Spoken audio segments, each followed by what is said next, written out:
Welcome back, DIVEBOMB IndyCar Podcast, looking back at the second race weekend of the year, the official one, after it's been quite a long time since St. Petersburg, but points racing action was back, and it was a bit of a slow burner in Long Beach, but we ended off with quite a fun ending and a classic Scott Dixon performance to claim his first win of 2024, put himself second in the standings, and there's no weighted ground for a win this time in 2024. A fuel-saving masterclass yet again by Scott Dixon.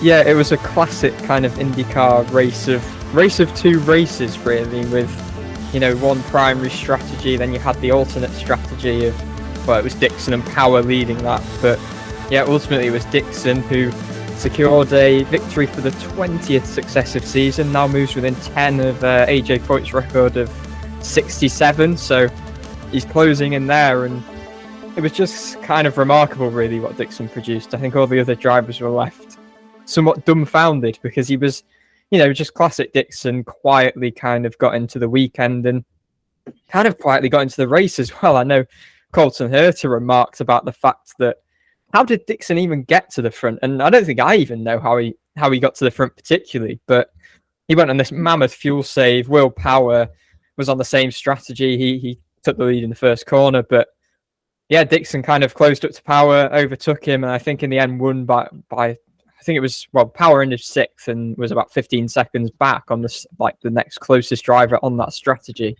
And Dixon still had enough fuel for the cool down lap and the burnout. So quite incredible, really. It was pure Scott Dixon. And I think even he said it was arguably one of his best drives, one of the most stressful drives, but one of the best that he's ever driven in the end. And there were times where he wasn't even making the fuel number, but he was still able to defend. He saved his push to pass. It was just a masterclass in management, as we so often see from Dixon, and no other driver. Even Alex Palou, who has won 2 of the last 3 championships, said that he could just not have matched what the 9 crew managed. And another great strategy call from Mike Hull. And Dixon can just execute the impossible and make the impossible possible.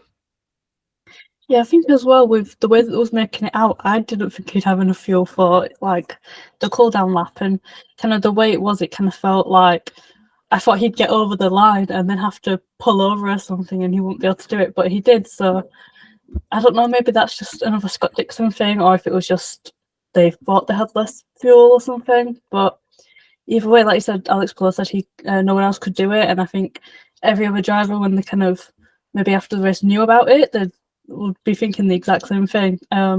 It wouldn't come from anyone else but Scott Dixon. And even the commentators, Tom Gamer, when he went on and was like, no one else would be able, the strategy, no one else would be able to do it. But then again, it's Scott Dixon, so anything could be possible, and that's exactly what happened.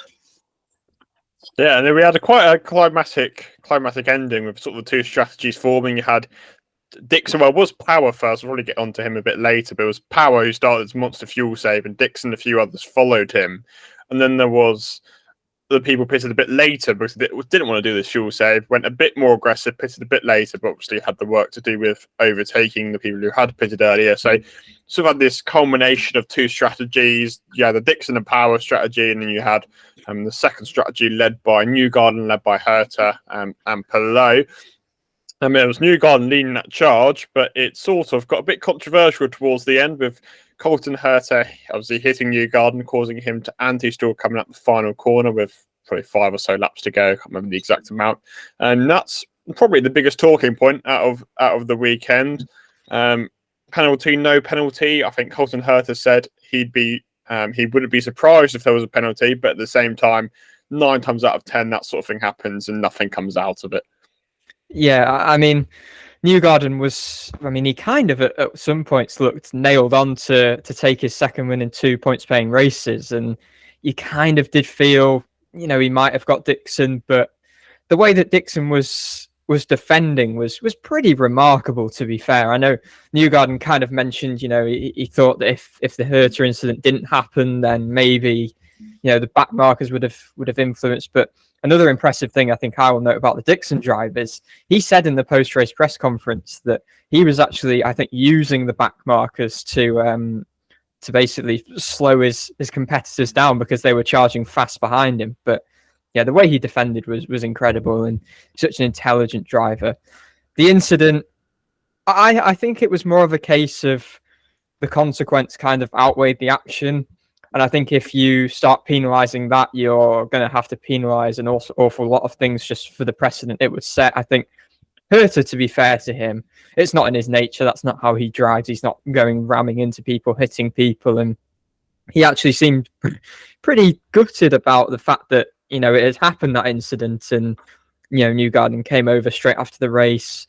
Herta kind of wouldn't divulge what exactly they'd spoken about, but did say Newgarden wasn't happy. But yeah, no, Herta was very, let's say, diplomatic, I guess, about the whole thing. He said that, if it had happened to him, he also wouldn't have been happy. And, it was kind of, it was basically because Newgarden slowed in the corner to get a run on Dixon, and Herta, he kind of understood that. He's just said, he had every right to do what he did to try and get that run. And in the end, it was just a misjudgment. So, yeah, I thought it was quite good from Herta to actually say, if I got a penalty, I wouldn't have cared. I think he mentioned that a drive-through might have been a little bit excessive, but I think if he was dropped behind Newgarden, he would have seen it, and maybe that would have been fair. But I don't think I look at this second-place finish from Herta and think, it's completely tarnished by this incident, because it wasn't in the end. I think it was more just unlucky than anything. It was just circumstance and something that happens in racing.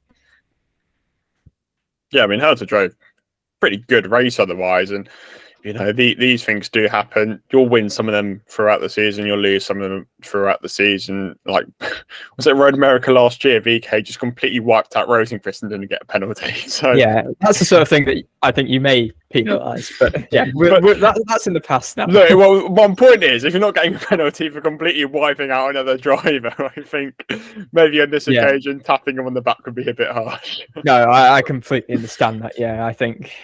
Yeah, I mean, the thing that stood out to me most about what Herta said, actually, it's my right not to run into the back of him. Yeah. Fair. I mean, a lot of credit to Colton. He's taken a lot of responsibility for the accident, and I think almost in some regards, he's almost taking too much responsibility, in my opinion, because, it's one of these things. You're never going to have a race where no one ever touches each other. The good thing about IndyCar is sometimes you have this argy-bargy, and, this thing happens. It's unfortunate for Newgarden. Look, he drove fantastically. Would he overtaken Dixon? To be honest, I don't think he would have anyway.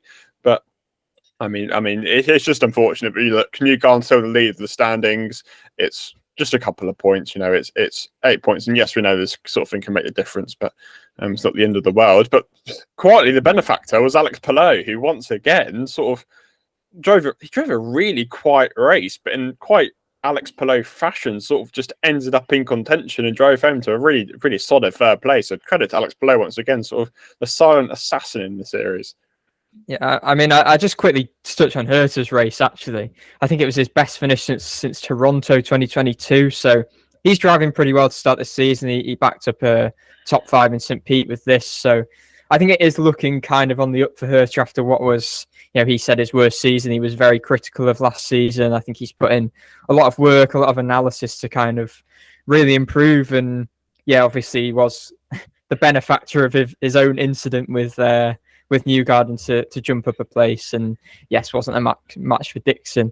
I mean, quickly before, I know you mentioned Palou, Dan, but I've seen a lot of people saying this is arguably one of Dixon's greatest ever drives. I know we kind of missed out on the early days of Dixon. About 20 years. shows how long he's been around and how impressive he is. Oh, he started winning before all of us were born, probably. Exactly. How impressive he is right in the thick of his 40s. So, I mean, do we think anything about that being his greatest drive? I mean, it did feel like something completely inexplicable. The way that he just completely destroyed everyone else on that strategy. It was just incredible, wasn't it? Yeah, I mean, I'm not, as I said, I can't say I'm a Scott Dixon history analyst, but I think last year's Gateway has gone pretty under the radar in comparisons when he was again on the monster fuel save, and sort of everyone was abandoning the ship, and he stayed on that ship and almost lapped the field. I think that one stands out for me, sort of in his recent victories. But he obviously mentioned Nashville a few years ago, staying at the same time for 60 laps. I think, yes, from his perspective, it was great, but at the same time, from a fan perspective, it is Nashville. You got to take him a pinch of salt, don't you? Yeah, no, for sure. But yeah, sorry, back onto Palou, because you did try and segue to Palou. I mean, it's kind of very much in the school of Dixon. It was kind of what I imagine if Dixon was on the other strategy, exactly what would be like. Because just like Dixon, Palou has this phenomenal skill to just kind of be in the ballpark. He doesn't always have to be the fastest, but he'll just find a way to be there. And that's the story of Dixon's career. And that's kind of what we're seeing from Palou as well, because he wasn't the fastest, but here he is. He just pops up and picks up a podium, gets into the fast six. It was a much better qualifying for him than it was at St. Pete when he didn't even make the fast 12, did he? So yeah, just there's not much to say on Palou. He just keeps on kind of plugging away and maybe benefiting from a bit of attrition here and there, but always on the right strategy. Ganassi are the best at that, obviously. And yeah, just what more can we say that we haven't already said about Alex Palou in recent times? Control C, Control V. Exactly. Let's just talk about the other drivers in the lead pack. Obviously, one of them was Newgarden, who sort of touched in his race. He drove pretty well. He was pretty clear of Herta and Palou until he sort of got to Dixon, and it was a combination of traffic, and it was quite hard to overtake. Not just from Newgarden, but from a general field perspective, it was not easy to overtake. So he drove pretty well. He qualified third, which is pretty impressive for him, and it looked like for a period he was on for as you said, a second win of the year. Didn't quite fall his way. I think, he's going to feel hard done by, but at the end of the day, I mean, nothing's taken away from how well he drove. And yet again, he's, I'd probably say, putting himself out as the early championship favourite. Yeah, I mean, he really kind of surged towards Dixon, didn't he? And I think Dixon detailed that the other drivers were kind of burning their push to pass a bit more. The Ganassi car was a bit more trimmed out, I think he said, which was kind of a benefit to them and ultimately might be a reason why Newgarden couldn't get past. But yeah, fantastic weekend. We didn't see anywhere near this level of kind of form or consistency on street courses from Penske last year. And okay, he qualified one place behind Power, but I think you could say he was probably the fastest Penske car again. And yeah, he looked really, really strong in the race. I mean, he pulled a gap on kind of Herta, Palou, and when he got stuck behind Dixon, that was when kind of everything closed up and the incident could happen. But yeah, I think Newgarden, I would agree, especially given we're not even close to touching all of this, the kind of late season oval swing, I think has to be the championship favourite at this stage. He is leading the championship. I think it's 12 points in these early knockings. Yeah, obviously you can't take too much for the opening rounds, but I think when you take in the oval factor and account, he's got quite a few rounds which have been favourable to him in recent years as well. So that's obviously going to play into his perspective. And in that lead pack as well, towards the end, whilst there were a bunch of guys, Marcus Ericsson, who sort of came out of nowhere. Pretty good weekend for Ericsson, I think. Qualified in the fast six and ended up fifth again in that train. It's a track that Andretti have been really good at. Prior to this event, they'd won 4 of the last 5. Rossi, Herta and Kirkwood all taking victories, and all Andretti's were strong there this weekend. Yes, Ericsson probably has benefited from that, but it's also a track Ericsson's gone pretty well at himself, and a top 5 finish isn't too bad to back it up with. Again, it's another very Ericsson performance, isn't it? It seems to be a bit invisible, but come home with a really solid result. Yeah, it had it all last season, kind of just the consistency as well, that even say if you didn't see him in the race, that he'd be there and he'd always kind of do well, which kind of benefited him in the championship, because then it would always push him up towards the top. And it's just one of them things where if he continues doing it like he always does, then he will stay towards the top of the championship. Yeah, consistency is always the watchword with Ericsson, and it's kind of similar to what we were mentioning with Dixon, with Palou, is that he always kind of just manages to find his way up there, very consistently getting top 10 finishes. He's very rarely outside the top 10, and I think it's just super impressive the way that he is already completely up to speed with his Andretti teammates. He's beginning into the fast 6 where Kyle Kirkwood hasn't, for instance. He's just so good at putting it all together. And then, yeah, obviously in the races again, he was right up there and fighting, and looks already at home after very little time in that Andretti car. Right, 6th place was Will Power, and I think he's probably one who I think probably feels quite hard done by, almost.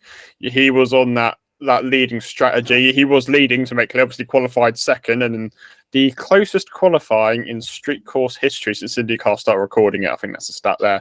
Obviously, Rosenqvist took the pole. We'll get into that a bit later. But the fun stat for you, I think the tightest qualifying on street course ever since IndyCar started recording it. Oh no, it's since split format or whatever. I think it was. Anyway. It was the tightest street course front row since the Fast Six was introduced in 2008, and there have only been 2 tighter front rows in road and street course in like that 16-year period, which have both actually come in the last 3 years or so. I think. Mid Ohio 21. Yeah, maybe. and then I think GMR Grand Prix in 23, which I think was that one the Indy Road Course races, I believe. Probably, yeah. We'll search it up, but there you are, a bit of trivia. We haven't delved into it that much. Anyway, back to Power. He took lead to turn 1. Really good start by Power. It's quite hard to get a jump in the series, but he did. Took lead to turn 1, dominated the early stints, and obviously Christian Rasmussen caused the caution. Again, I'll probably touch on his personal events a bit later, but that's what sort of caused all the chaos when Rasmussen hit the wall. And then Power obviously went for this massive fuel save strategy, the one Dixon was on. And I feel a bit sorry for Power because he was the one on the lead strategy. And, you know, when you've got the lead car, do you want to be the one taking that risk? And, you know, they did it. It wasn't really quite clear when Dixon jumped him. I think it was soon after the restart, but it was at some point where Dixon quietly overtook him. And, you know, his fuel save was crazy. We're on board with him and he's lifting off about halfway down the straight to try and make it. And then the team was still telling him to save more. So pretty impressive that Power made it in some aspects. But yeah, finished 6th in the end. I feel he was pretty hard done by because he was building quite a gap in the opening 17 laps. And I think, yeah, a bit unfortunate for Power today or yesterday. I was going to say, he just started off really well, and then kind of towards the end, because of the fuel and save, he kind of needed like a yellow or a safety car or something just so he can save more fuel, and then it just didn't really come to him, and it just didn't really work out kind of the way it should have. And I feel like the strategies, it's always win or lose, like you never really know in the race, but the strategy just wasn't the best one in that situation. And I think, like I said, they just started saving too early, and there was only one person that could have really done that, and that was Dixon. And yeah, it didn't work out for him. Yeah, I think Power was kind of hung out to dry. I mean, first of all, we got into his qualifying a little bit after.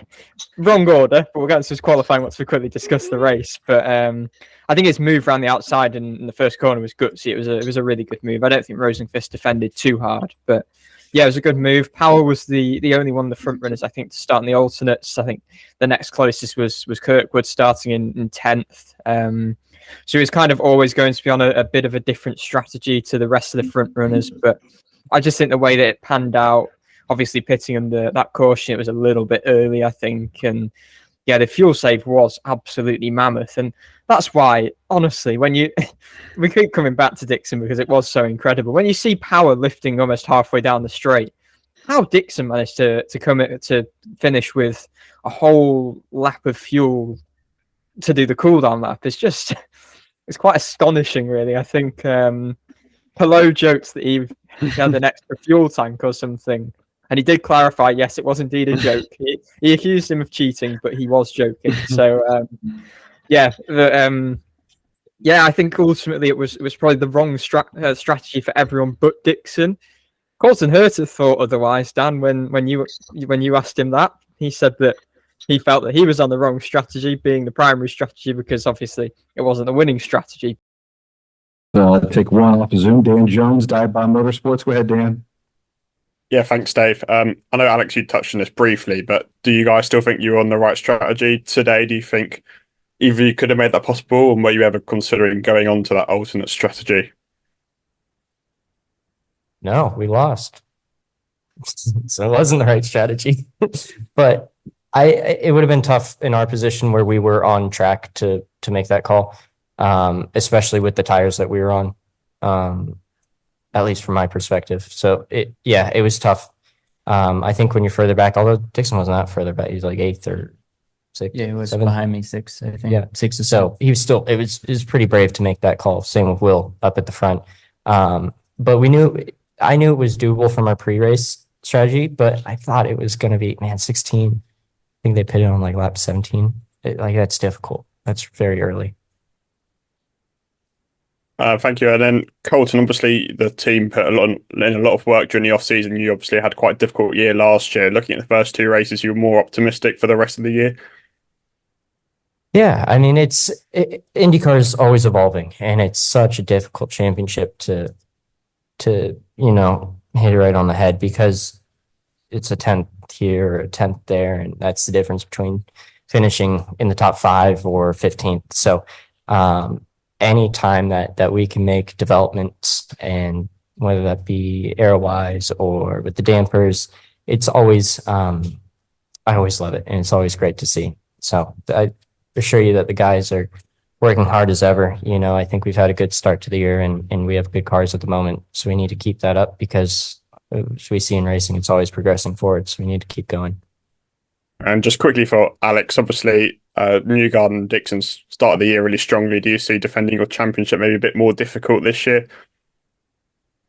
Yeah, as always, it's always tough with him, and he's able to do things like he's done here and in the road course last year and Gateway and Laguna. He's done the same thing. So it's always tough. He's always fast. He's always smart.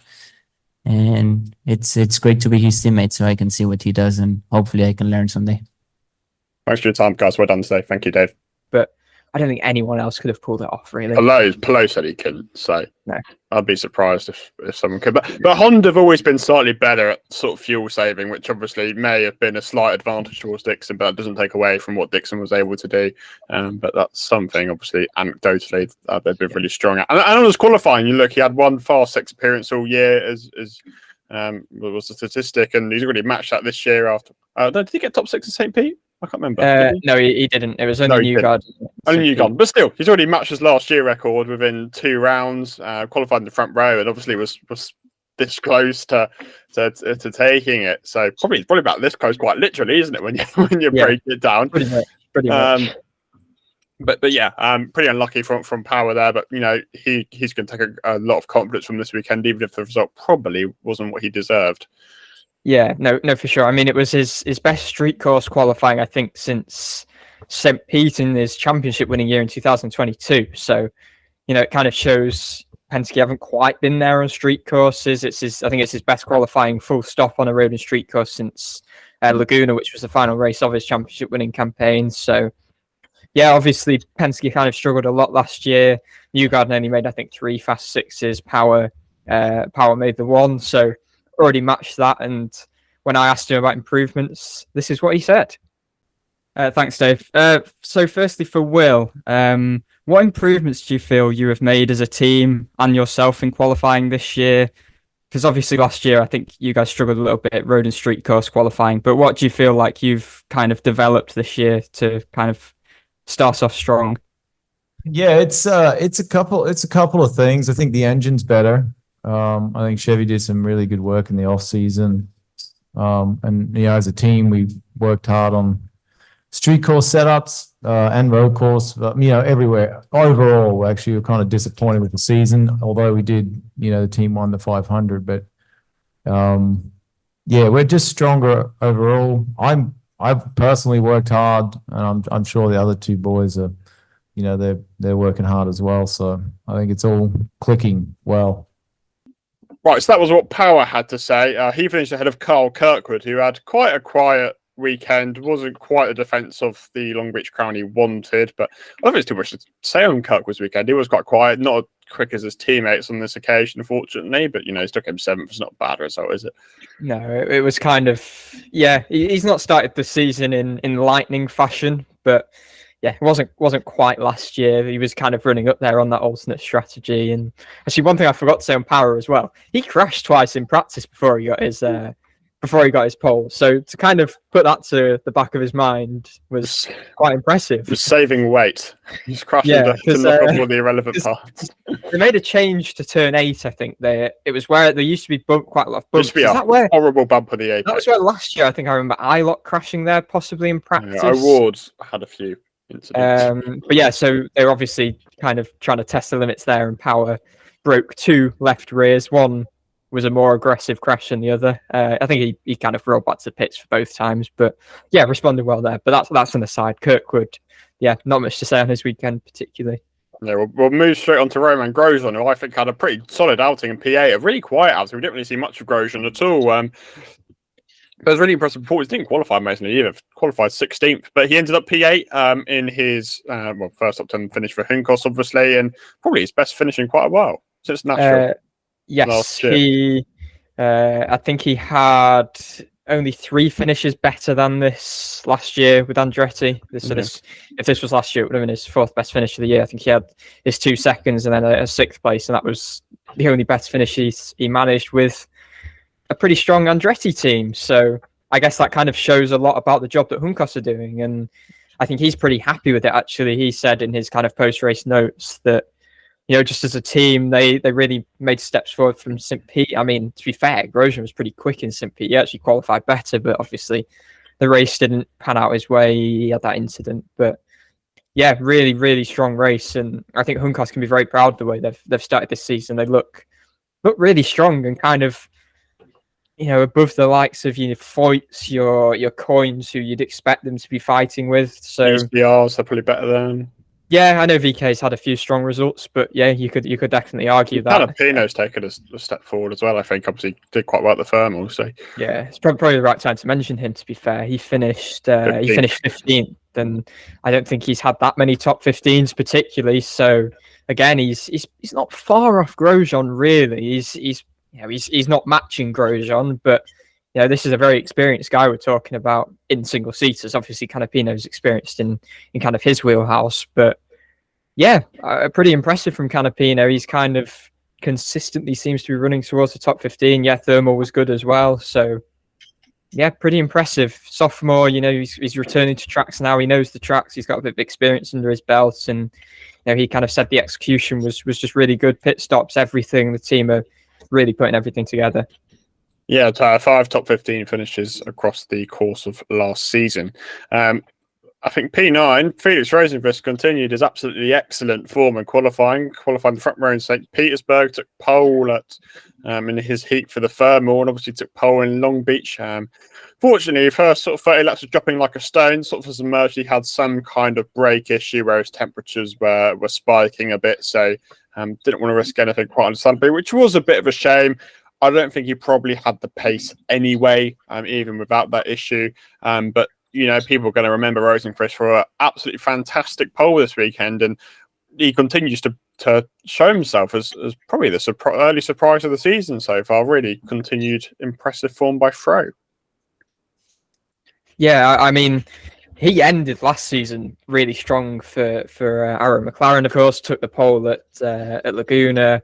He got the podium the race before, didn't see at Portland. So, you know, he was kind of coming into this season with Meyer Shank in a pretty good vein. And yeah, first ever pole for the team. It's kind of, I guess, the biggest milestone that they've hit since winning the 500 in 2021. It's been a slightly rocky period for the team. They really struggled last year, obviously, both qualifying and race pace. And even what is ultimately a disappointing race finishing down in 9th for Rosenqvist is, I think, pretty much as good. I think they might have got 1/8 or 1 or 2/8 last year, but yeah, pretty much as good as anything they managed last year. And it's really a marker of their improvement. They're disappointed with it, but yeah, they've got to figure some things out on the race pace side. But in terms of qualifying, it's just incredible what they are managing. It really is. And, you know, I don't say that lightly either.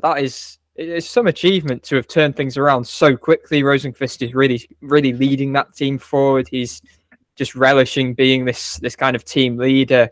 And yeah, he kind of feels like he's found that environment that really, really suits him after, you know, being at a couple of big teams, maybe just being hidden away and not being able to show his full potential all the time. I think it was after the Friday practice session, Pato Ward was saying, you know, Pato was saying he's found who was it? No, it was Will Power, in fact, remarked that, you know, it seems you've really found a car that suits you. And Rosenqvist was like, yeah. And I think even Pato spoke about, you know, how much the environment kind of seems to be, you know, Felix is kind of just thriving. So, yeah, superb consistency early in the season, qualifying wise. And I asked him what he feels like he's brought to the team. So here's what he had to say. Here's what he had to say. And for Felix, what do you feel that you have brought to the team at Meyer Shank that has kind of really helped this turnaround for the team, and how much are you relishing being this kind of team leader?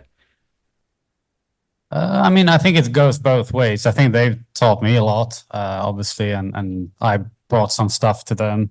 Obviously, I've been with two big teams before, so there's some good bits you can bring. But honestly, I feel like we just kind of done our own thing more than anything. And obviously, we have a tight relationship with Andretti Autosport, our technical partner, and that's honestly been huge as well.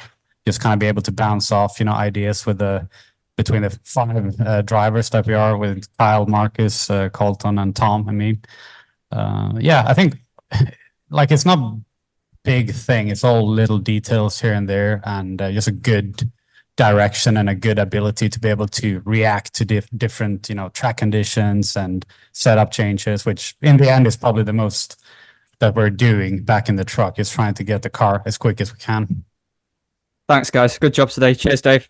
Okay, Archie, thank you. So on the other side at Meyer Shank, you have Tom Blomqvist, who, let's be really, he's not been really matching Felix Rosenqvist. I don't think you could really expect that. I think Long Beach, obviously, it's his 5th points paying IndyCar race, so he's still getting used to the car. He had a bit of experience of Long Beach, but it was his first time there in an IndyCar, so he qualified in 15th actually, which I think kind of went a bit unnoticed and was quite impressive. But kind of listening to his post-qualifying notes, he was quite disappointed with that. He seemed like he had to try hard to actually be positive about it, which I thought was a little bit strange. But then the race for him was also kind of just dropped a bit. And Rosenqvist was saying it was an issue with brake temperatures. I know they mentioned it might have been something with debris, but I think Fro said on his side that they're just gonna have to investigate it. He didn't really have braking confidence, and I think Blomqvist's his was more about, I think he said they messed up a bit today, and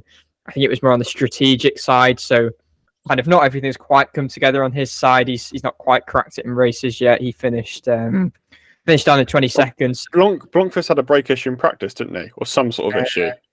He did have some sort of issue. I don't know whether he hit the wall, possibly. Some sort of mechanical issue, be out of the comp. I really remember he had some issue. Yeah, but I think he just said that kind of there's a few too many errors on. I think just putting everything together, really. I couldn't. He wasn't like laying blame at anyone in particular. I think it's kind of his side, maybe a few things on the team's side as well. Kind of stemmed from a bit of front wing damage he sustained early on in an incident that we will come on to when we talk about McLaren. Should we do it now? Let's do it now. Because Rossi came 10th. Obviously, just to give context of Blomqvist, O'Ward hit Rossi, and then where they all checked up, Blomqvist unfortunately ran to the back of O'Ward. I think Blomqvist had needed a front wing replacement, which put him a lap down and pretty much out of contention, which is a bit of a shame. But a bit of, not inter-team rivalry, just a bit of an incident at Aaron McLaren. First of all, we'll have to all do the two of them as well. Obviously, O'Ward didn't qualify as well as he'd hoped. I think he qualified 14th, didn't make it out the fast. Didn't make it into the fast 12, which is particularly rare for O'Ward. He's probably the most consistent qualifier in the field. So, and he said the car was pretty good. It just space wasn't there. It was particularly surprising after he topped the first practice. As well, obviously lined up alongside Rossi in the front row, and then I don't know what lap it was, like 5 or something around that mark. Obviously, basically just overshot Rossi into the hairpin. He got a drive-through for it, which I think was slightly harsh, but the consequence was quite large. Rossi had a puncture to his rear left. Rear left. Yeah. There we are. Which obviously put him out of contention. O'Ward's drive-through pretty much put him out of contention. But fair play to Rossi, because he recovered to 10th super quietly. I don't know what he did or what he did in strategy, because we didn't really see him after that. But considering the situation he was in, he actually recovered really impressively, I think. Yeah, I think the thinking behind the drive-through is probably, you've got to take ultimately the fact it was teammate on teammate away, and maybe Aaron McLaren wouldn't have wanted that even on Rossi's side, but I think you've got to think, okay, he gave Rossi a puncture, Rossi had to come through the pits early on. It probably makes sense to kind of give the same punishment that the incident caused. So yeah, I can't begrudge it massively. It did feel a little bit harsh. I think Rossi even said, I think it was a video that Aaron McLaren posted after the race, and Pato was apologising to Rossi's team. Rossi kind of said, no, it's fine, it checks up so much of the fountain. It really does check up a lot. It's so easy to make that misjudgment. A bit like what we saw with Herta and Newgarden at the hairpin, of course. So, yeah, there's not much to say on that incident, really. I mean, I think O'Ward initially blamed Rossi, blamed Blomqvist behind him on the radio. Then it became quickly apparent that Blomqvist was nowhere near hitting him and actually hit him after the incident. But yeah, Rossi's recovery was superb. Again, not really sure how he did it, but yeah, very impressive. And he really managed to cycle up there and limit the damage. And sometimes early incidents can end up being beneficial. Not beneficial, but... Well, no, Scott Dixon in DGP last year. Yeah. Kirkwood pretty much every race last year. Yeah. So but yeah, coming in early, going kind of off strategy can occasionally work. I don't know how he made it work, to be honest. Obviously, we didn't really see him, did we? No, we don't know whether he must have been saving quite a bit, I would imagine. Anyway, who knows? Yeah. Behind him was his teammate for this weekend, Theo Pourchaire, who was mightily impressive. Obviously, this time last week, we had, when the podcast went out, we had absolutely no idea that it was going to be him. Quickly became apparent it was him, to the surprise of absolutely nobody. And pretty good weekend. Qualified 22nd, which isn't hideous for your first weekend. And top mover, gained 11 places in the race. We didn't see much of him, which is probably a good thing, but he was making loads of overtakes. He performed very well, very admirable for an IndyCar rookie. P11, great start to, let's hope, a future IndyCar career. Yeah, I think he said somewhere that it was about like kind of what he wants from the weekend, and I think he said something about experience as well as doing well for the team, but also as like a driver, he wants to win. But I think kind of just going into the weekend, he did exactly kind of what it was expected, get that experience. It's a different kind of series, and he did really well to kind of get used to it and go in. And like you said, just kind of getting that experience and making them connections with teams, and even just making himself more aware with different teams, not even McLaren. And who knows, if he wants to move over, then people can have seen what he can do and they'll want him, maybe.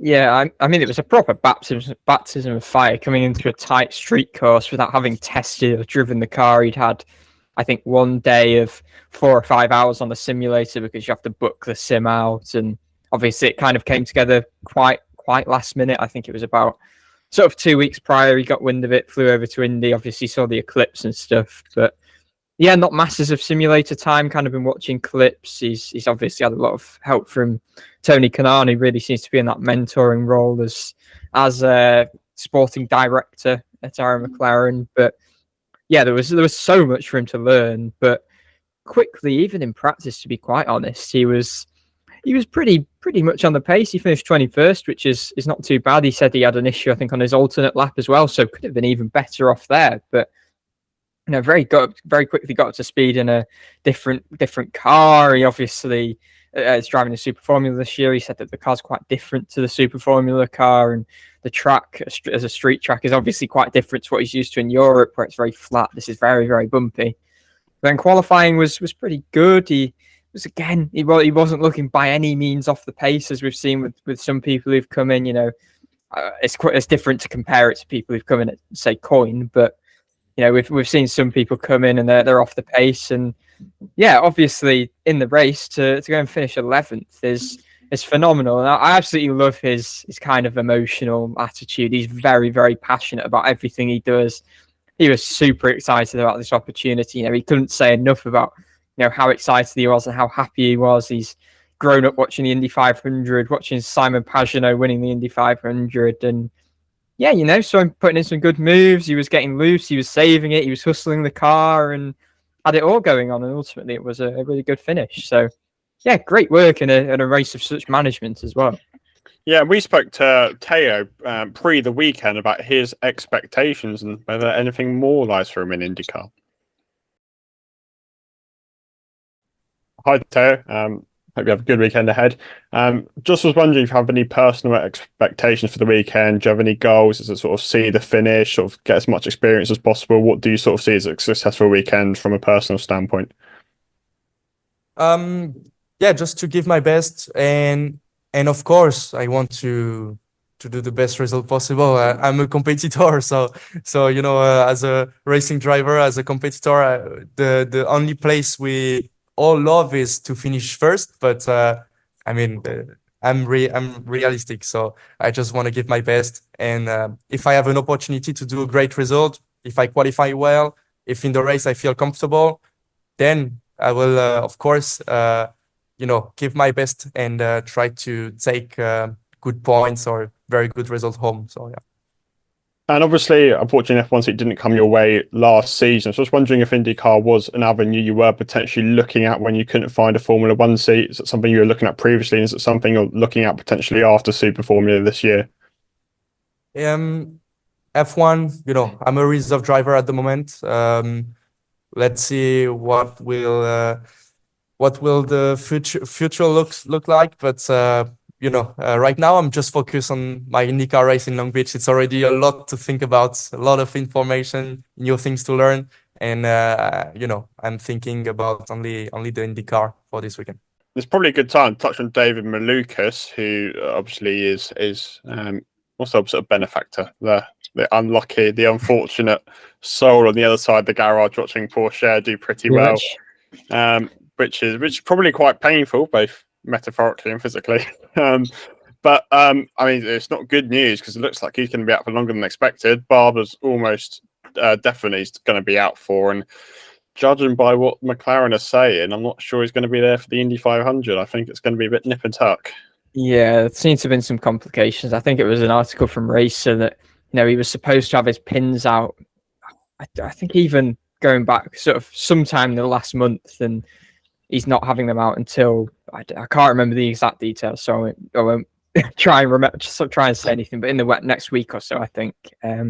So about a month later, kind of tells you where his recovery is behind where it should be by not an insignificant margin. And good on Malukas. He's been in attendance. He could have, seen it as being, well, it clearly will be very difficult, very painful for him to be there, seeing these people replacing him, doing a good job, and that's going to pile so much pressure on him when he does eventually return, if he hopefully does return. I think we are holding out hope that it doesn't damage his future by any means, but yeah, he's doing a great job to kind of stay there, be in attendance, be in the eye line of the team, do track walks with Pourchaire, with Ilott, for instance. So that's good. And there was a nice sort of anecdote in that article from Racer that Tony Kanan's supporting him a lot, kind of going along to appointments. He even moved a sim rig into, I think, Malukas' home or something, which is a really nice touch. Kind of says a lot about Kanan as a human being. So yeah, just continuing to send the best wishes to David.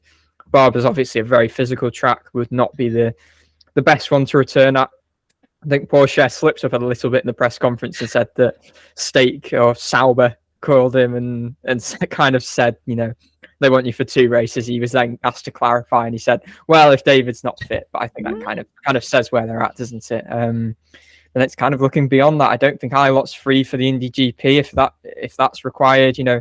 I think that's been said anyway. I'm not entirely sure. Let's have a look when his next race is. I think it's mid-May in the World Endurance Championship. He also didn't have a great weekend at Imola, but we'll briefly touch over that. And actually he's got a clash with WEC. Yeah. So that could be another for Pourchaire, but then obviously looking at Indy, if Malukas can't return there as well, I mean, that'd be some place to make your debut, wouldn't it? It'd be a bit. Yeah. I mean, do you want to rush into Indy 500? I think have a crash and that's the fear, because obviously, I mean, Ilott broke his wrist, didn't he, or broke his hand in a crash at IMS, and that's by no means an isolated case. So if Malukas is to have an incident at 230 miles per hour, obviously we're hoping that wouldn't happen, but there's always the chance there. So I think the only thing I would say is kind of on Malukas' side is there was not much test running. I think Ilott got about 8 laps in the end. If Ilott had got 2 full days, for instance, then maybe they'd be more inclined to say, okay, we'll put him in the car. Malukas isn't that far behind in terms of testing on the IMS Oval, so time will tell. But not looking great and seems quite far behind where he should be, really. Yeah, and obviously Ilott's going to be in that car for the 500, should be. I mean, you're looking and it's hard. After the 500, it's busy. You got Detroit and I think you got Laguna pretty much consecutively, and Road America's in there somewhere else. So Yeah, I mean, it depends on a lot of things, but we could be looking him coming in at round 7 or round 8. Race, what's coming first, Malukas or the hybrid? I guess it's really hard to say, isn't it? I'd hope Malukas, but it's just going to be so hard. Is what I was going to say. It's just going to be so hard to kind of slot in when everyone else is in a rhythm. And I mean, maybe coming in at similar times to the hybrid might be an advantage. It might not be an awful idea. But by then, you've lost 8 rounds. I believe he has tested the hybrid at least. I think he did one the IMS test, so that was on the oval. Yeah, but then after then, to be fair, he's got 6 over or 5 over races and 8 rounds. Yeah, and that's kind of his specialty, we think. We obviously don't know loads about him, particularly from his time at Coyne. We're still waiting to find out what he really is, but there's so much potential there. And yeah, maybe again, ovals, that's where he's comfortable. Introduce him with the hybrid. That is a decent shout, to be fair, Dan. I don't think that's a bad idea at all when there is possibly going to be some sort of reset. So yeah, remains to be seen, but really hope we can see him back soon. Yeah, best wishes to Malukas. I mean, back of Rossi a minute. Obviously, Malukas not being there and the likes of Pourchaire and Ilott performing well raises questions about McLaren. Now, there seems to be a general belief Rossi's out the door, which I think is pretty unfair to Alexander Rossi. You know, he had a pretty decent main season at McLaren, and you know, with 2 races in, his seat's looking gone already. Not like, I don't think Rossi's performed badly at all. Like, I think he's being dealt pretty harsh. I don't want to say Malukas should be dropped because of his injury, but at the same time, like, you don't know what Malukas is going to be like when he comes back. If he's miles off Rossi's pace, like, you're in a difficult situation. And I just personally think Rossi's been dealt a really hard hand here by pretty much suggestions he's already out the door. No, I was going to say, Palou is locked in. Obviously, he's got the contract. And like you said, I think it would be unfair if they kind of got rid of Rossi. You know, he's, like you said, he's been having a good season. And also, even though the circumstances around Malukas is bad, like, he's not been racing, say he comes in for the rest of the season, he's not doing as well, he's not caught up as much, would it be fair to kind of get rid of Rossi, who is doing well and has been kind of racing all season? We don't know how he's going to perform for the rest of the series, and who knows, something could happen. But I think taking a driver out who is there and performing right now would not be a fair thing, if that makes sense. Yeah, I mean, obviously Rossi, consistent year. Last year he was a bit off pace, so didn't have loads of headline results. I think he needs to get that win under his belt. But yeah, no, it was a pretty decent first year for the first year moving away from Andretti. Obviously, he'd been with Andretti the whole of his IndyCar career to then. So yeah, it would feel harsh. It is a brutal business, isn't it? I mean, we look at what's happened with Rosenqvist. I know that was kind of his decision in the end after all the Palou stuff, but he didn't do a bad job last year, and he was out the door. So yeah, it is ruthless at the top. Yeah, I think Rosenqvist was a bit different, where, you know, there was 1 year deal and the whole Palou saga made him feel a bit less valued. But yeah, I just personally think it's a bit harsh on Rossi. But viewers, let us know your comments below. Let us know your thoughts. Is it harsh on Rossi? Would you keep him? What do you do? Do you wait for Malukas to come back to assess who goes? Because I don't think McLaren are going to stick with their lineup. So yeah. Will be fascinating. It's going to be interesting. There's a lot of swapping going on at Aaron McLaren, but you can also do a lot of swapping with Formula Model Shop due to their new IndyCar trading cards on the Formula Model Shop website. Why not swap it with all your IndyCar friends to try and complete the trading card collection? That's right. You can pick up your very own IndyCar trading cards on the Formula Model Shop website, and the official sponsor of the DIVEBOMB IndyCar Podcast, the best place to get your IndyCar merchandise in the UK and all of Europe. You can use the discount code 5BOMB, all one word, FIVEBOMB, to gain 5% off products on the FMS site. Visit the Instagram highlights on the DIVEBOMB Instagram for a link to an exclusive VIP section on the FMS store, courtesy of DIVEBOMB. You can find the FMS site via a banner on the DIVEBOMB website by visiting either formulamodelshop.co.uk or indycar.co.uk. Stay tuned for exclusive giveaways, events, and other content. let's read through the next positions because Armstrong finished 12th ahead of Blunkvist, VK, and Canapino, and pretty much stays representative of their IndyCar careers. Unspectacular, but solid. Especially VK. We mentioned this on podcast. VK in 14th is just a match made in heaven.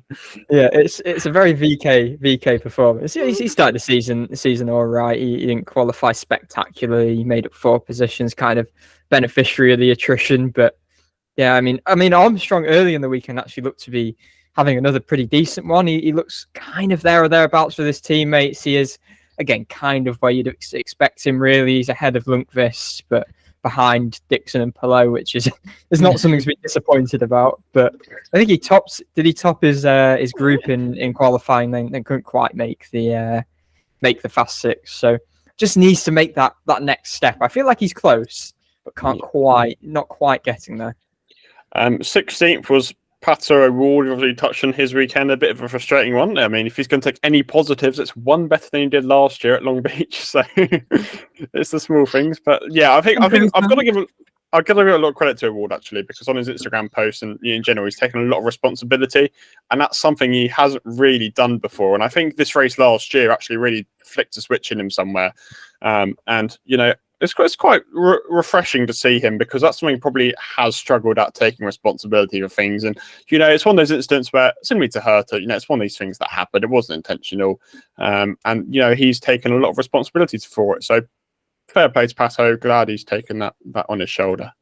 Yeah, no, really, really good point. I enjoyed his Instagram post, actually. He said he has to take Rossi and his team for a beer. So fair enough. He's a good guy. I just love the openness of IndyCar. Great, isn't it? Right, 17th was Graham Rahal. A bit of a disappointing weekend for Rahal. We'll probably touch on that when we get the other cars in general. 18th was Ray Robb, which is mildly good for Ray Robb, beat his teammate, which isn't too bad at all. I just a quick word on Robb, actually. I think that I worked out was his fourth best finish as well in IndyCar in his 19 race short IndyCar career to date. And as far as I remember, really, the first time you could confidently say that he's genuinely kind of outperformed his teammate in race trim. They qualified pretty badly. Let's be real. Well, he was 3 seconds off the pace, but yeah, they didn't qualify well as a team. That was more of kind of a team thing. But you know, it's because it's not a repave. Yep. Yeah.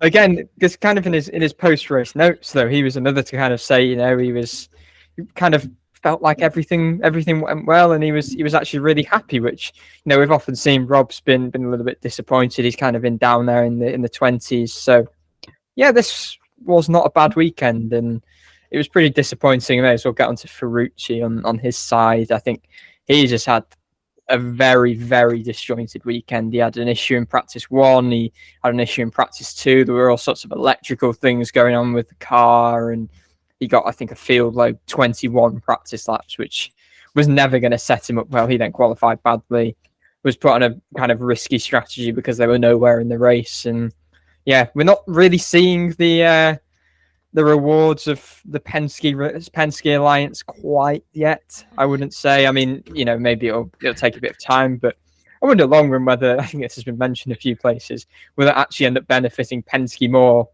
for instance, at the Indy 500, where they really want to improve in qualifying, where AJ Foyt Racing incidentally are quite good. So just rather odd to say Team Penske's literal home, but we'll see. There we are. 20th was Nolan Siegel on his full IndyCar debut. We'll speak about the Coyne saga when we get on to Jack Harvey, but not a bad outing for Siegel. Held his own, which was pretty good. 21st was Santino Ferrucci, who was said ahead of Blunkvist, who we said earlier had that issue. 23rd was Lundgaard. Do we know how he ended up there?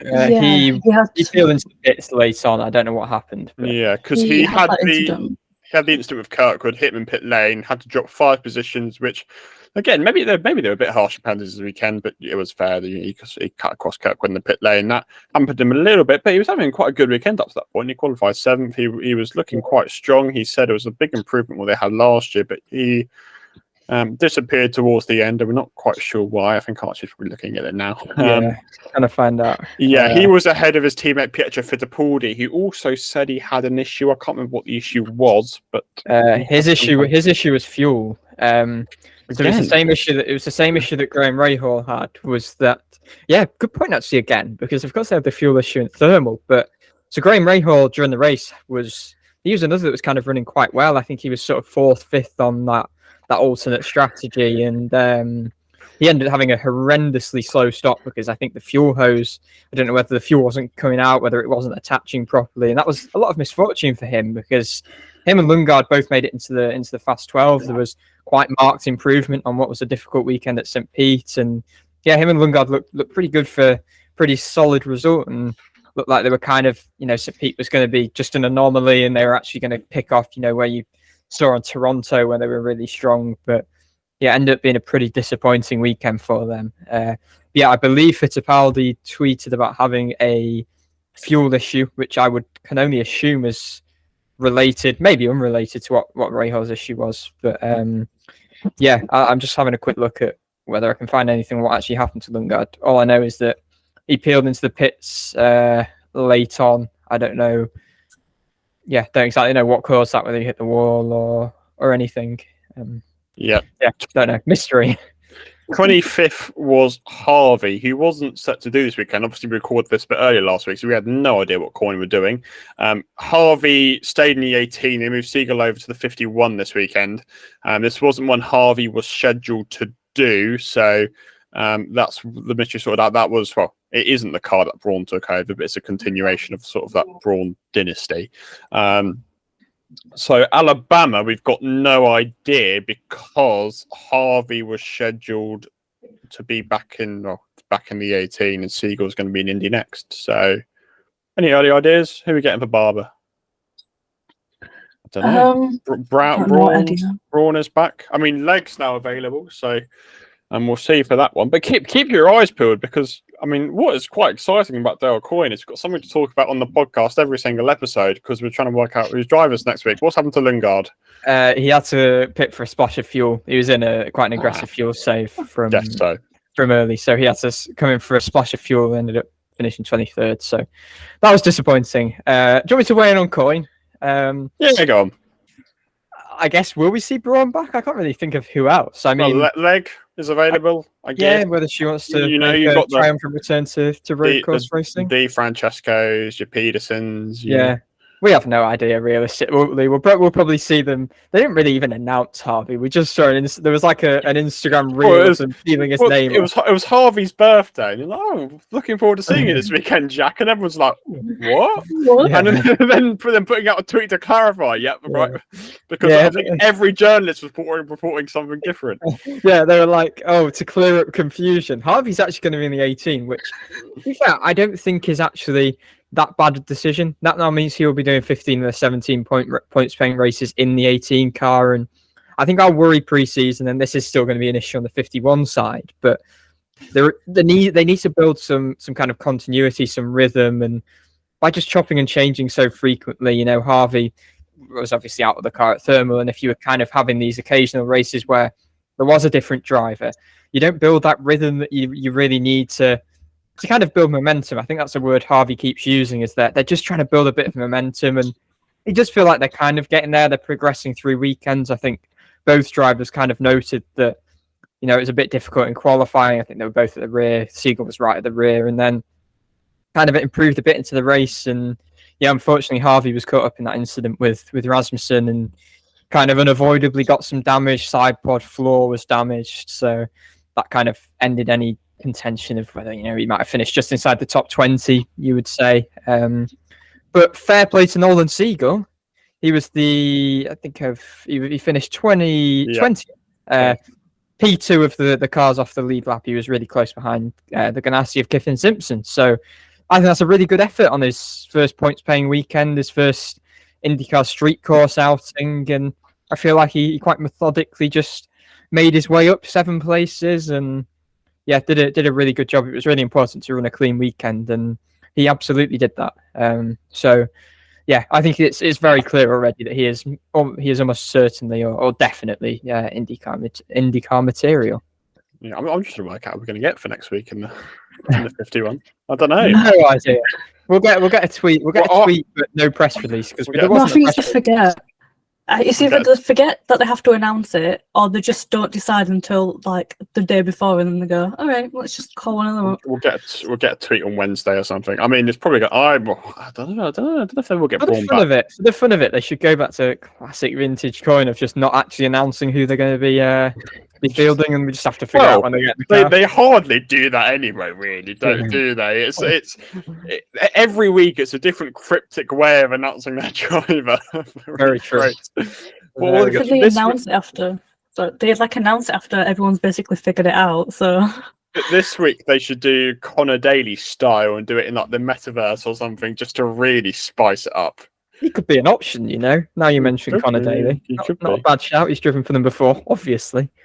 But if you're doing it with Daly, you have to announce it with some really dodgy sponsor who you know nothing about, and do the announcement in some really fancy way in the metaverse and something like that. I mean, who knows? Like, I think Daly would be a good shout, but I don't even know. It's ridiculous. It's quite hard. Let's just go. I'm going to go. I'm going to say, do I go for Colin Brown because Colin Brown? I'm going to go leg. She got dropped by a IMSA ride, so she's free all the time. That's a very, very good bit of investigative journalism, to be fair, Dan. Yeah, well, let's just say Connor Daly. It won't be Connor Daly, but let's say it because I want it to happen. Right. Two drivers who didn't finish. McLaughlin was running sort of around the top 10. He had some issue. Do we know what it was? He had a mechanical. I don't know what exactly mechanical was, but it was a mechanical. Right. Yeah, he was on the power strategy, wasn't he? But he's not quite managed to continue that qualifying form from the back end of last year when it was like 7 of the last 8 qualifying finishes were inside the top 2, which was superb. But been a little bit off his teammates so far. I think he was a bit annoyed. He made a bit of an error this weekend, and a little error, and all of a sudden you are 11th rather than making it into the fast 6. So, yeah, it was a bit of a rocky weekend, and he was in that mammoth fuel save. First DNF since 2022 Indy 500. So wow, that is quite a stat, to be fair. So. Yeah, it was a bit unfortunate. I think 10th was his best finish at Long Beach. He also finished 11th, 14th prior to that. So it's not one of his strongest tracks. But yeah, it's kind of a blow, I guess. You look at the consistency that IndyCar champions manage. You can't really afford many of these. I don't want to call it a blip because it wasn't really his fault that he didn't finish the race. But yeah, just a tough one. Lots of points. Yeah, tough one for the three team. Now, rounding up the field was the only guy to cause the caution was Christian Rasmussen. Is he in the Guy car? That was a nice pun. Hit the wall in the exit of turn, is it turn 11? The final corner, the hairpin, whatever you call it. Hit the wall in the exit, and then something broke on his way down to turn 5. That caused the only caution, and he basically caught Jack Harvey in his instant, which is pretty unfortunate.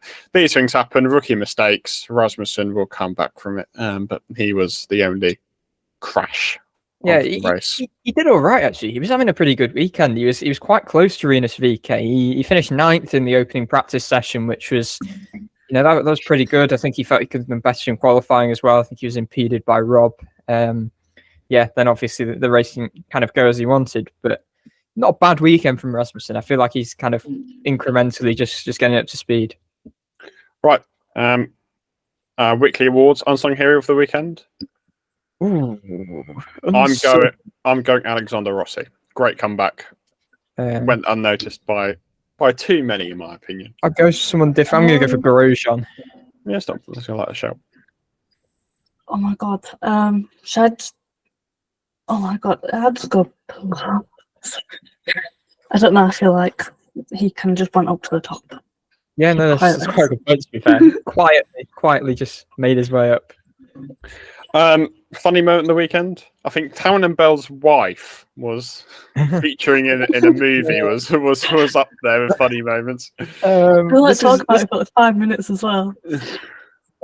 This is something that people will not have seen. But there was a press conference with some Motorsport Hall of Fame thing, and Mario Andretti was telling some stories that neither me nor Dan remotely understood. He is a fantastic talker, and he also said there was also some hilarious moment where he was talking about neck support, and he was saying his engineers thought he was a pussy. So that was quite funny. In '65, I started putting padding around my car, and then and some of the, even the mechanic was thinking I'm a pussy or something, that. That's got to be it. Yeah, I completely forgot about that. That press conference was great. It was Mario Andretti. Who else was it? Skip Barber and some Motorsport Hall of Fame American. And speaking about some stories for the 70s, and it's on those. I don't quite know how we ended up with Mario Andretti calling himself indirectly a pussy, but there's also another one where Will Power is absolutely sensational every time he's in a press conference, and there was about a 2-minute period before it actually started where he was just sat there speaking to people, and I don't know, it got on to saying someone should be working in McDonald's. I can't remember the exact context, but then even during the press conference, he was asking more questions to Rosenqvist at one point than any journalists were able to. What did you have to eat? How was your wedding? Even though he's actually not getting married until September, I think. But that was amusing as well. Brilliant. Right, we also forgot last week the absolute sin to not include the DIVEBOMB IndyCar Podcast Firestone Fast 6 Predictor Tournament. But don't worry, we have predicted, and I will find the results for you now, and we will update the standings. So prior to this event, it was me on 3, Archie on 2, and Ellie on 1. So Archie's prediction for this weekend is as follows. Kirkwood, nothing there. Herta, that was correct. I have now lost the list. Newgarden, good effort there. McLaughlin, not so good effort there. O'Ward, not so good effort there. And Rosenqvist. So 3 out of 6. I think that's a pretty impressive effort from you. Matching the best from last time. Yes. Let's see what I could do. I went for Carl Kirkwood, 0. Herta, pretty impressive. Ericsson, pretty good. O'Ward, unfortunate. Palou, and Newgarden. So I ended on 4 out of 6. So sorry to burst your bubble, Archie. I missed out on Power and Rosen. I missed out on the top 2 quite weirdly. But I'm pretty happy with that. 4 out of 6. And then we move on to Ellie. Your prediction was Palou, Power, O'Ward, Rosenqvist, and Herta. So that's you with 4 as well. So Archie, after your jubilation a minute ago, you're the low scorer for the week. I don't believe it. I'm not very good at predictions. I mean, I was quite good last year, but I seem to have gone off the boil this year. So if from the top of my head, it's not really complicated maths, but I did the standings on 7. And then both of you are level on 5. So I've got a slight gap heading into Barber. We all remember that will be in a minute's time. But I'm excited to bring you a new series of predictions for the podcast. So along with our friends throughout the UK, we are going to do a little guessing tournament for the rest of the season with various UK IndyCar personalities and personnel guessing the podium for the various races across the year. There were 8 entrants for this weekend. I will read them to you as follows.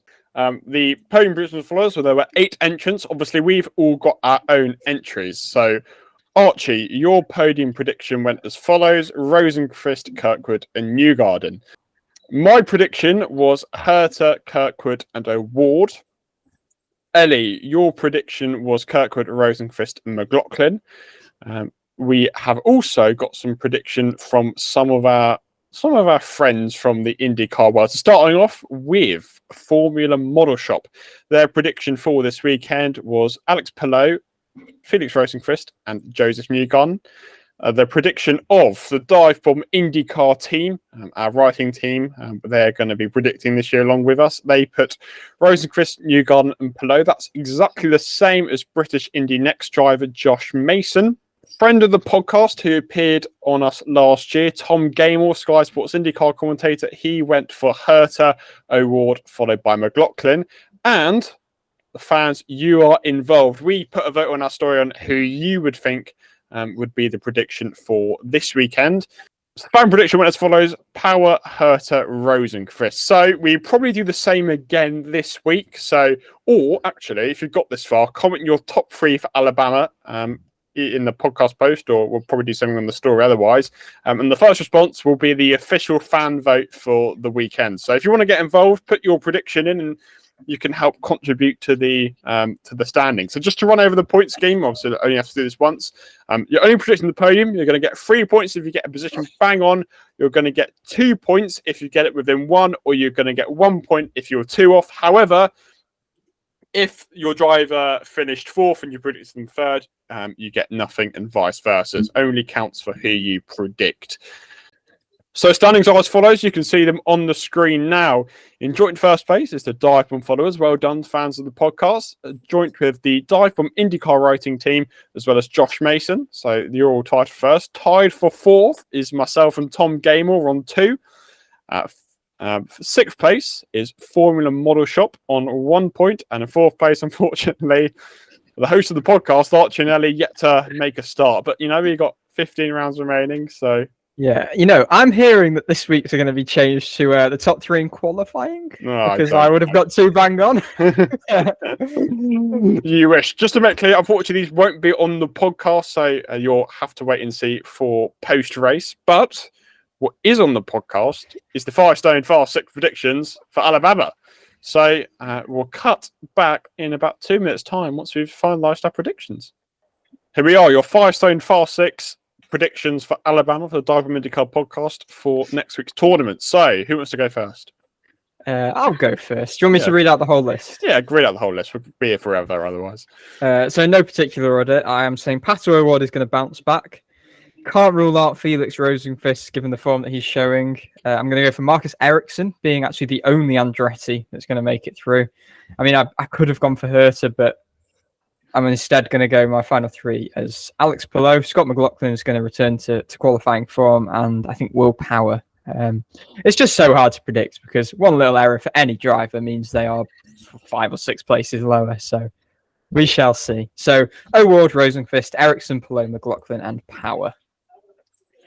Okay, I'll go next. I feel like we've got some similar ones. We've got Power, Ericsson, Award, Rosenqvist, McLaughlin, and then I feel like Grosjean, maybe. It went well. It went well for you. It went well for you at St. Pete when you called that. Yeah. So I feel like he's going to keep on speaking in. I've gone for the last 3 winners at this track: McLaughlin, Award, and Palou. This track is a pretty good track for the youth movement in recent years. Also for Rinus VeeKay. So I've put him in my Fast 6 list. He's had a good start to the season. This is a track he's gone well at. I've gone for Joseph Newgarden. I think his form is so impressive. I can't count him out. And I've actually also gone for Grosjean. Last year was really impressive. His debut year at this track is really impressive. And I think the way he started the season, I can't rule him out. So my prediction is Palou, Award, McLaughlin, VeeKay, Newgarden, and Grosjean. Interesting. We'll see how it works out next week. I can't wait for the week where all of us get 0 inevitably, or no, I know. Or a week where we all get 6. Yeah, if anyone gets, that's going straight in the end of year top moments. Obvious. Yeah, absolutely. And talking of podcast history, by the way, this is episode number 50. Yes, yes, it is. Halfway to 100. Half century. I was going to bring it up that a year in 2 weeks' time, but yeah, half a century. So thanks all of you for joining along. We've had some good episodes in there. What stands out? Calamilot, probably the one that stands out the most. I think so. Tom Gamer, I think, was very good.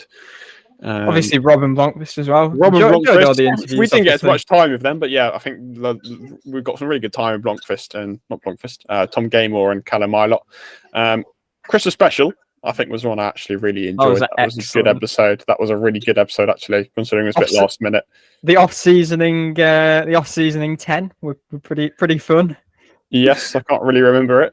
Anything interesting? That was the one where all the news happened. In about 5 off-seasoning minutes. 10 is in like all of the all 10 episodes. Yeah. I mean, we've done we've done a whole episode on the best bits of the episode. But, we've had the IndyCar tent and all sorts of stuff, and some great moments in there. There's another one which stood out for me, and I can't remember what it was, which is really annoying. But there is another good minute. The quizzes. Yeah, quizzes have been good. Tenable and Millionaire. I mean, we thank everyone for their support because it's been an absolute blast over the last year, and hopefully many more to come. Yeah, let's hope so. So that means we're at half a century for the DIVEBOMB IndyCar podcast. Scott Dixon is reaching half a century in age, but he's still absolutely mighty at the front of IndyCar, the winner of the Grand Prix of Long Beach, despite all the odds. And that's all we've got time for. Thanks for watching, thanks for listening, and we'll see you next time to review the Grand Prix of Alabama. See you then.